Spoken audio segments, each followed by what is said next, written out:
때 주님이 함께하는 그곳에는 늘 하나님 주시는 은혜와 평강과 안식이 있는 줄로 믿습니다. 출애굽기 40장으로 이제 저희가 묵상하던 출애굽기가 막을 내립니다. 오늘 그 본문의 마지막 부분인데요. 참 그래도 다행이다, 좋다 하는 것은 오늘 우리가 보는 장면이 해피엔딩으로 끝난다는 데 있습니다. 모든 일은 시작부터 끝이 중요하지요. 시작을 아무리 잘했어도 마지막 그 끝이 흐지부지 되거나 아니면 불행한 일로 끝난다고 하면 그것처럼 안타까운 일은 없을 겁니다. 그래서 저는 드라마를 보거나 사람들의 인생을 볼 때 이렇게 해피엔딩이 아닌 것, 불행한 거나 아니면 슬픔으로 끝나는 거는 잘 안 봅니다. 작가가 아무리 예술적인 의도로 썼어도 그냥 보기가 싫어요.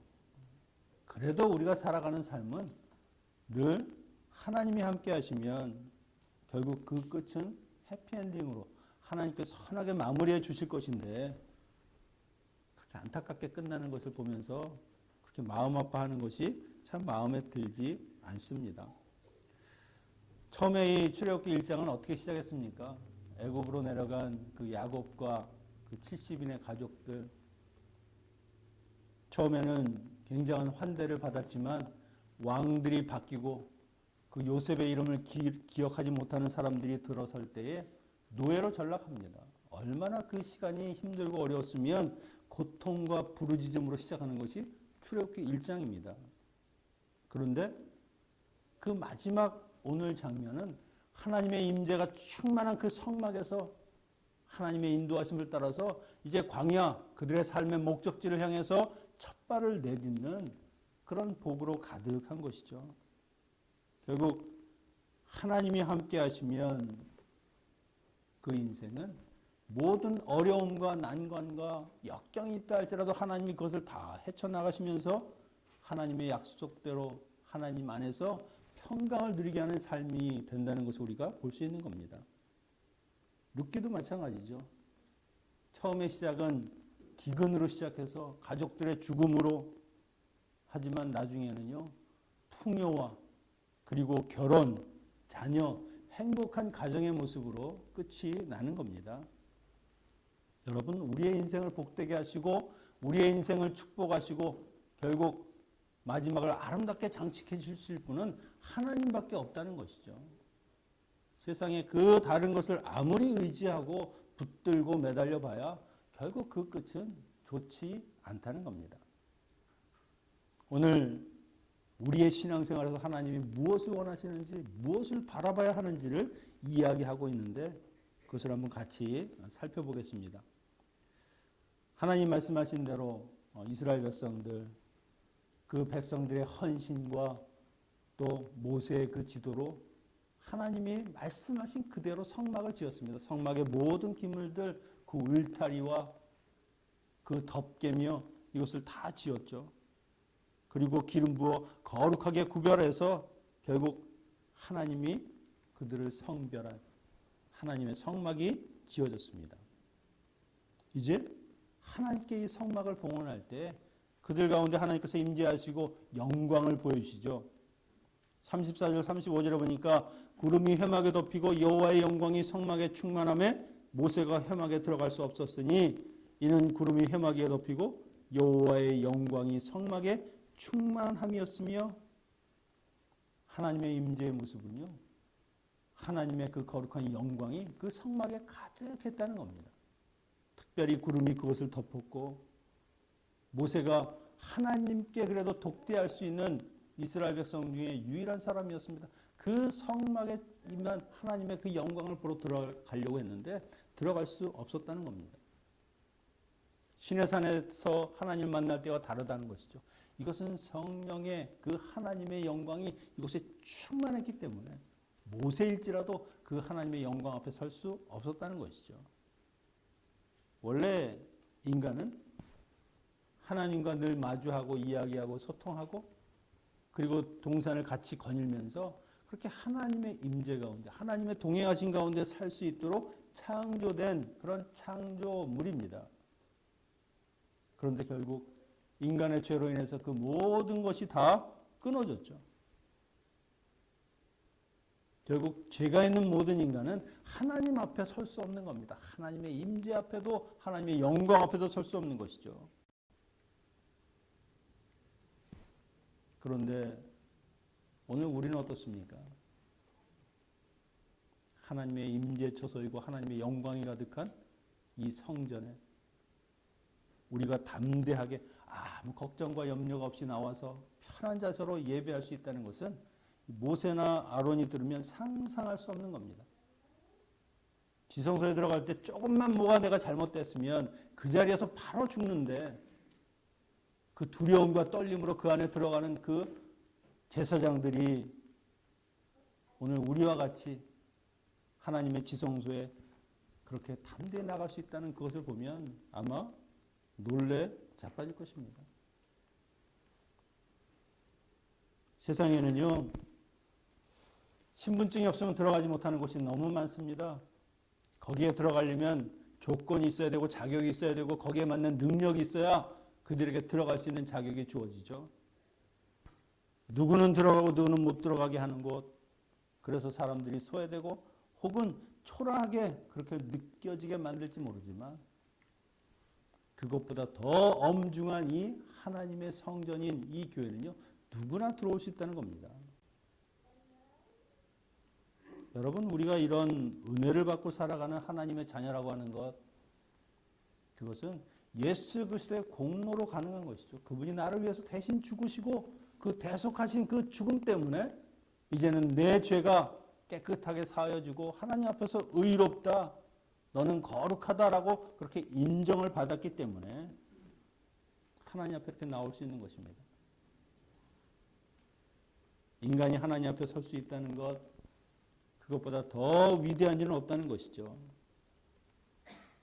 예수 그리스도의 공로로 나의 신분이 바뀌고 내 인생의 대변화가 일어나고 있음을 생각할 때 이것이 얼마나 감사한 일인지, 이것이 내가 인생에 있어서 정말 중요한 그 한 가지, 그것을 내가 이루었다 하는 것을 여러분 생각하셔야 되는 겁니다. 자녀의 특권, 그걸 좀 마음껏 누리십시오. 하나님 앞에 예배하고 기도하고 하나님과 직접 소통하는 것.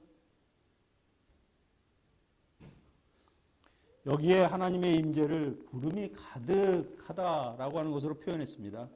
이 구름은요, 성경에서 하나님의 임재할 때 하나님의 임재와 함께 등장하는 하나님이 그곳에 함께 하셨다라고 하는 그런 상징입니다.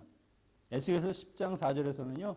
여호와의 영광이 구름에서 올라와 성전 문지방에 이르니 구름이 성전이 가득하며 여호와의 영화로운 광채가 뜰에 가득하였다. 하나님이 임재하시거나 하나님이 옮기실 때는 이런 구름으로 그 영화로운 모습을 보여주시는 겁니다. 그래서 구름이 성막에 있으면 아, 그것에 하나님이 지금 계시는구나, 누구나 봐도 알 수 있도록 하나님께서 그 구름으로 이스라엘을 인도하고 계시고 그들을 보호하고 계시다는 것을 보여주시는 것이죠. 그래서 38절에 보면은요, 백성들과 함께 하신 하나님 구름기둥과 불기둥으로 그들에게 나타나시는 것을 볼 수 있습니다.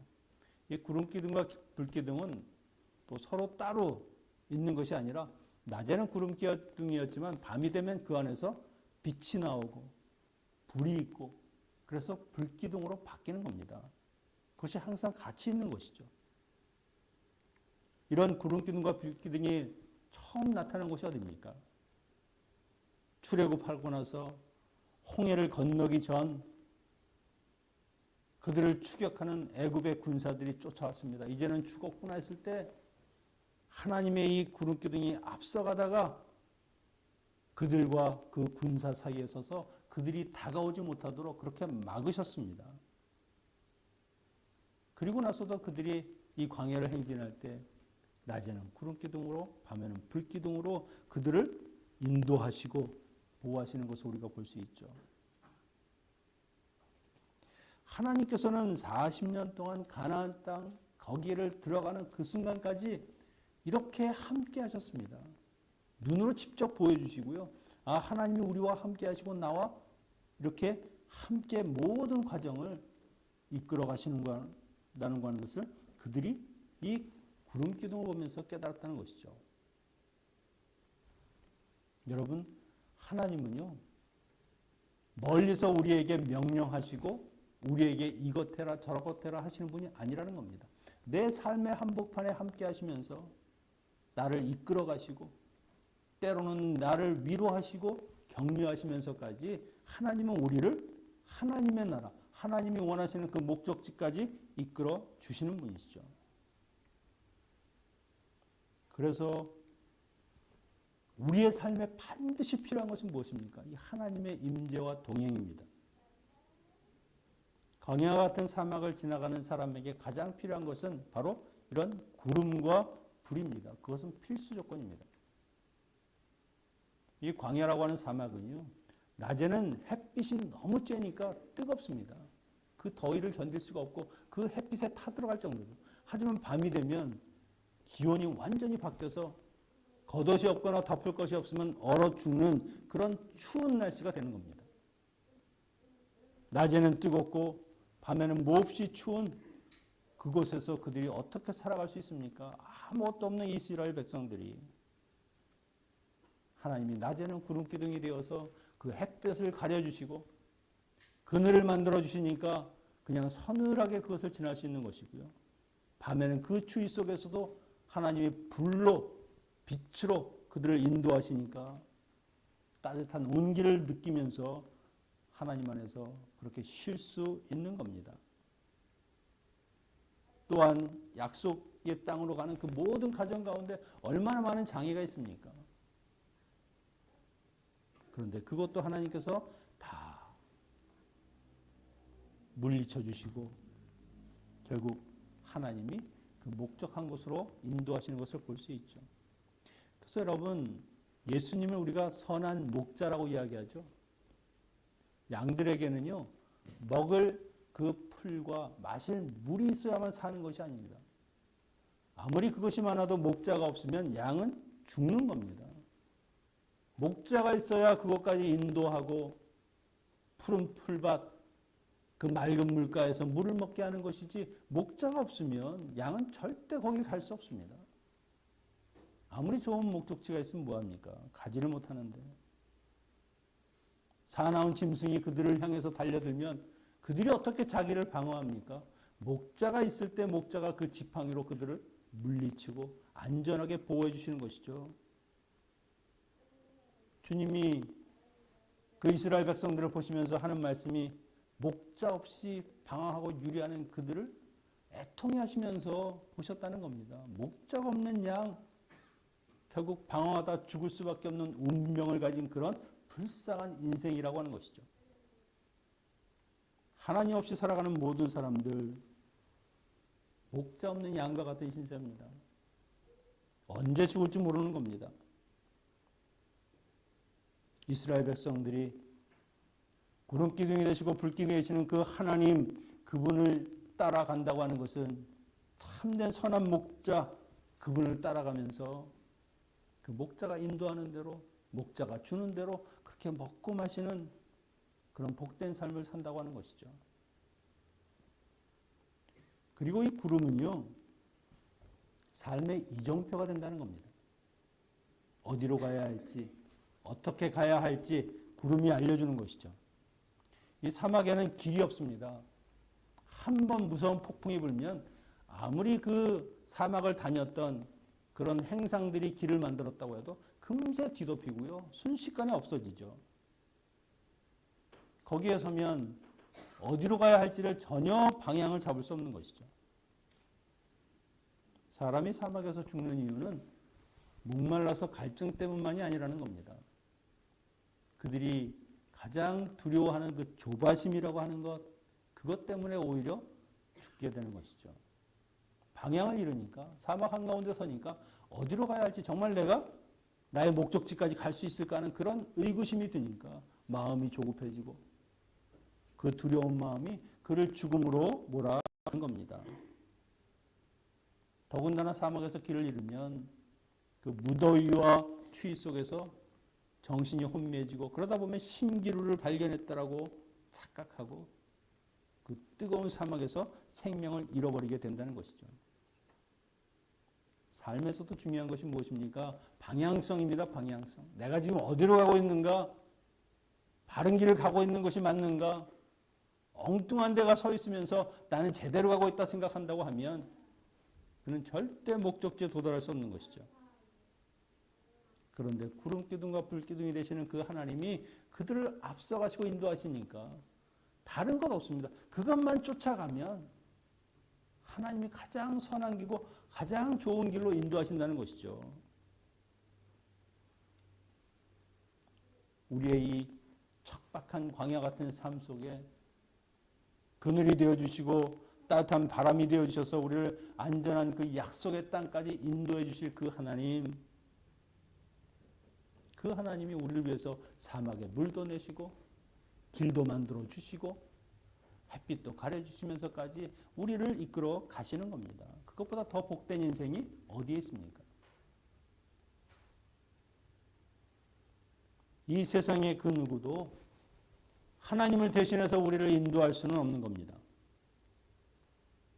잘못된 길을 쫓아가고 잘못된 것을 우리가 따라가다 보면 여러분 우리는 헛되고 그리고 방향 없는 삶을 살게 될 수밖에 없습니다. 선한 목자 되신 예수 그리스도, 나의 주인 되시는 그 하나님, 그분을 쫓아가는 것만이 여러분에게는 삶의 길이고요, 생명의 길이고요. 그리고 그것이 여러분에게 가장 복된 길이라고 하는 것을 절대 잊어버리지 마십시오. 제 인생도 보니까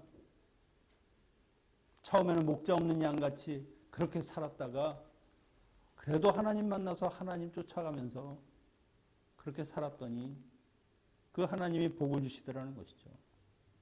많이 가져서가 아니라 방향성을 갖게 되었다는 겁니다. 지금 돌아보면 내 인생에서 하나님 빼고 나면 무엇이 남을까? 우리 와이프가 있으니까 아내는 남겠죠.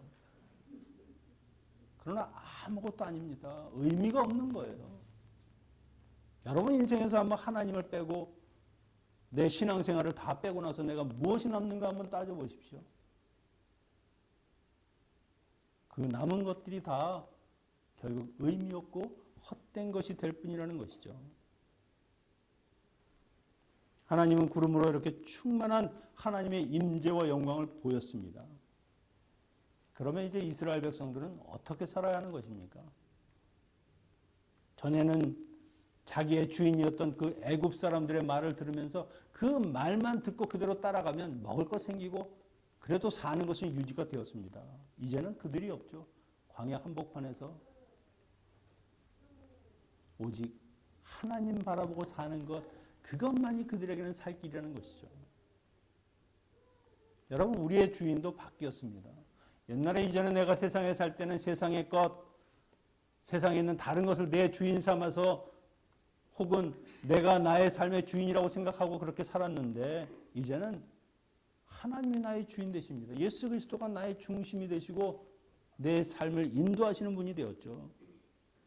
그러면 다른 것이 아닙니다. 그분을 쫓아가야 되는 겁니다. 그분의 말씀, 그분이 내 삶의 기준이 되고 방향이 되어주는 것이죠. 36, 37절에 보니까 구름이 성막에서 떠오를 때는 이스라엘 자손이 그 모든 행진하는 길에 앞으로 나아갔고 구름이 떠오르지 않을 때는 떠오르는 날까지 나아가지 아니하였으며 이스라엘 백성들의 하루의 일과는요. 눈을 뜨면 구름을 보는 겁니다. 멈춰있나 가는가? 이동하면 그들의 장막을 다 접어서 구름을 따라가는 것이고요. 멈춰있으면 그대로 자기도 거기에 멈추는 겁니다. 민수기 9장에 보면 오늘 이 부분을 상세하게 설명하는데 거기에 똑같이 구름이 움직일 때마다 움직이고 설 때마다 서는데 한 달 동안 움직이지 않으면 그대로 있는 겁니다. 1년이건 그 이상이 될지라도 그들은 오직 그 성막에 있는 하나님의 구름, 그 하나님의 임재를 바라보며 살았다는 것입니다. 여러분 좀 웃기지 않습니까? 아니 사람이 자기의 생각도 있고 계획도 있는데 어떻게 구름만 바라보면서 하나님만 바라보면서 사는가? 그 길이 진짜 나에게 유익한 길이라고 믿지 않는 한 절대 그렇게 바라볼 수 없는 겁니다. 그런데 우리의 신앙생활도요, 다른 거 없습니다. 아주 심플합니다.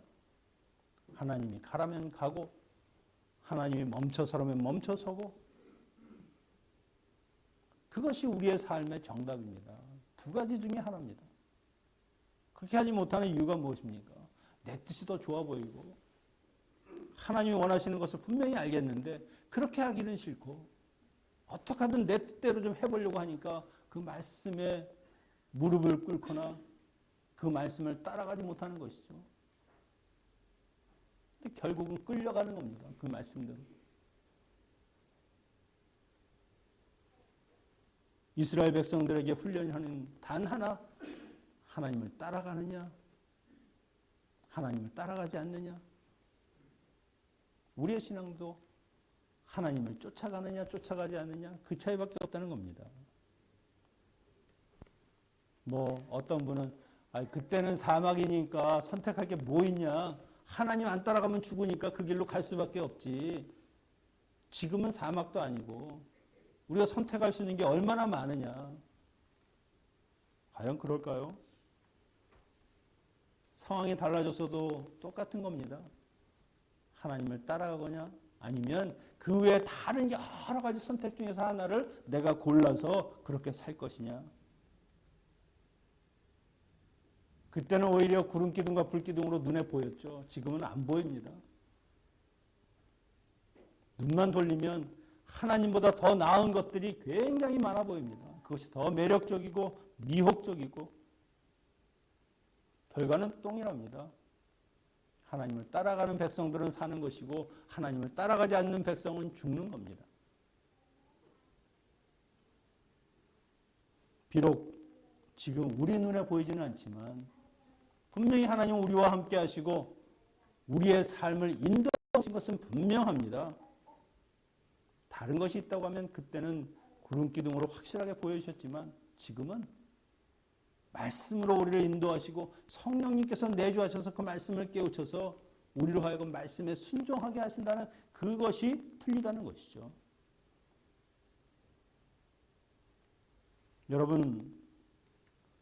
여러분이 살아가는 인생길에 앞으로 숱한 많은 위험들, 어려움들이 분명히 있을 겁니다. 없지는 않습니다. 하지만 우리가 이스라엘 백성들처럼 하나님의 말씀, 하나님이 가시는 대로만 우리가 따라가는 삶을 살기 시작한다고 하면 분명히 우리는 하나님이 인도하시는 그곳까지 갈 수 있습니다. 우리가 선택할 건 한 가지라는 것이죠. 하나님이 가는 길. 말씀이 육신이 되어 이 땅 가운데 오신 예수 그리스도가 가시는 그 길만 쫓아가면 그 성령님의 음성에 귀 기울이면서 말씀 앞에 서는 삶을 늘 살아가다 보면 어느새 나도 모르게 하나님의 말씀에 순종하는 그런 백성이 되어 있을 거라는 것이죠. 말씀을 정리합니다. 400년 동안 애굽의 노예로 살았습니다. 이스라엘 백성이 출애굽하고 나서 그들은 오직 하나님만 쫓아가는 축복된 백성이 되었습니다.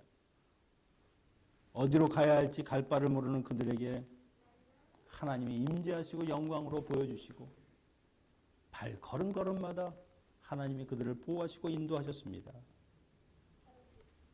우리 인생들이 살아가는 이 광야 같은 세상 속에서도 우리를 인도하실 분은 하나님밖에 없다는 것이죠. 그분과 함께하면 우리의 든든한 보호자가 되실 뿐만이 아니라 우리를 가장 옳은 길, 가장 바른 길, 내게 가장 좋은 길로 이끌어 주시는 것입니다. 여러분 다른 것 보지 마십시오. 다른 소리, 다른 이야기들 듣지 마십시오. 하나님의 말씀을 듣고 그 말씀 앞에서 순종하는 삶을 살면 되는 겁니다. 남이야 뭐라고 하든 나는 그렇게 살겠다라고 결정하면 되는 것이죠. 주님이 마태복음 28장 20절 그 마태복음 끝에 하신 말씀이 이겁니다. 볼지어다 내가 세상 끝날까지 너희와 항상 함께 있으리라. 임마누엘의 그 주님이 마지막에 우리에게도 하신 말씀이 내가 세상 끝날까지, 우리가 이 땅 가운데 사는 나의 생명이 끝나는 그 순간까지, 그리고 영원히 우리와 함께 하신다고 말씀하셨습니다. 하나님이 말씀하시고 주님이 약속하셨으면 그것은 이미 된 거죠. 그렇게 하실 것입니다. 나와 함께 하시는 주님, 비록 지금은 내 눈에 안 보이고 내 삶의 상황이나 여건은 하나님이 없고 주님도 안 계시다라고 이야기할지 모르지만 여러분 그거 듣지 마시고 주님이 말씀하신 거, 내가 너와 함께 하신다는 그 말씀 붙들고 가는 겁니다. 그러면 그 믿음으로 우리가 그 하나님 만날 수 있고요. 주님을 볼 수 있고요. 그것이 보이기 시작하면 다른 세상의 어떤 유혹에도 어떤 미혹에도 넘어가지 않을 것입니다. 우리 모두 주님을 따라가면서 이 인생의 여정을 아름답게 마무리하고 정말 해피엔딩으로 우리의 인생을 마무리하는 그런 축복된 주의 자녀들 되시기를 축원합니다. 기도하겠습니다. 하늘에 계신 우리 아버지여, 오늘도 우리와 동행하시고 우리와 함께 하시는 주님을 믿음의 눈으로 보게 하시고 이 땅에 말씀이 되어 임하신 주님을 항상 말씀으로 만나게 하시고 성령님의 인도하심을 따라 우리를 가장 복된 길로 인도하시는 그 길을 선택하며 살아가는 주의 백성들 되게 하여 주시옵소서. 예수님의 이름으로 기도하옵나이다. 동원하시겠습니다.